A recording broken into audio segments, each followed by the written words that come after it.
अडानी अंबानी एक दूसरे के कर्मचारियों को नहीं देंगे नौकरी, जनता बोली ये तो अन्याय है। सुभाष गुप्ता रिलायंस पावर में मैनेजर है, उन्हें अडानी पावर में सीनियर मैनेजर की वैकेंसी के बारे में पता चलता है। करियर ग्रोथ के लिहाज से सुभाष ये नौकरी पाना चाहते हैं, लेकिन अब उनके रास्ते बंद हो चुके हैं। इस काल्पनिक किरदार सुभाष गुप्ता जैसी स्थिति फिलहाल 4 लाख से ज्यादा कर्मचारियों की है।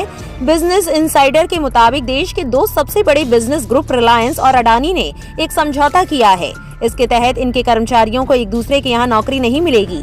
इस नए समझौते का नाम है नो पोचिंग एग्रीमेंट। मई 2022 में हुए इस डील की सबसे दिलचस्प बात यह है कि ये समझौता ऐसे वक्त में हुआ जब अडानी कंपनी उस बिजनेस में उतर रही थी जिसमें रिलायंस पहले से बड़ा बिजनेस प्लेयर है।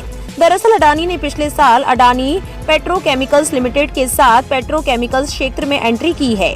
इस बिजनेस में रिलायंस पहले से ही बड़ी कंपनी है। इसी तरह हाई स्पीड डेटा यानी इंटरनेट सेक्टर में भी अडानी ने 5G स्पेक्ट्रम के लिए बोली लगाई है। इस बिजनेस में भी रिलायंस देश की सबसे बड़ी कंपनी है। समझौते की वजह से मुकेश अंबानी की कंपनियों में काम करने वाले 3,80,000 से ज्यादा कर्मचारी अब अडानी की कंपनी में काम नहीं कर पाएंगे।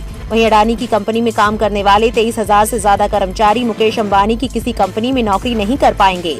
नो पोचिंग एग्रीमेंट को दूसरे शब्दों में नो हायर एग्रीमेंट भी कहा जाता है। ये 2 या अधिक कंपनियों के बीच किया गया ऐसा समझौता होता है जिसके तहत एक कंपनी में काम करने वाले को समझौते में शामिल दूसरी कंपनी में नौकरी नहीं मिलती है, या फिर नौकरी मिलती है तो उनके पद, पैसा और सुविधाओं में कोई बढ़ोतरी नहीं होती है। इस तरह का समझौता आमतौर पर तब खत्म हो जाता है जब कोई कंपनी अपने वादे को तोड़कर समझौते में शामिल कर्मचारी को नौकरी देती है। इस तरह के ज्यादातर एग्रीमेंट 2 या ज्यादा कंपनियों के बीच कानूनी तरीके से नहीं होती है। कई कंपनियां इस तरह के एग्रीमेंट को इनफॉर्मली कहती है जिससे स्किल्ड मैन पावर का संतुलन बना रहे। अडानी अंबानी के बीच हुए इस समझौते को सोशल मीडिया यूजर्स कैसे देख रहे हैं, आइए बताते हैं। एक शख्स ने इस मामले पर ट्वीट में कहा, कांग्रेस और भाजपा भी ऐसा ही कोई एग्रीमेंट क्यों नहीं कर लेते।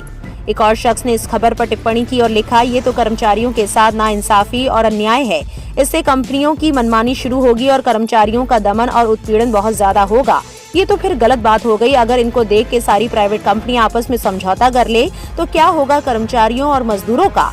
सिर्फ उत्पीड़न होगा, अत्याचार होगा।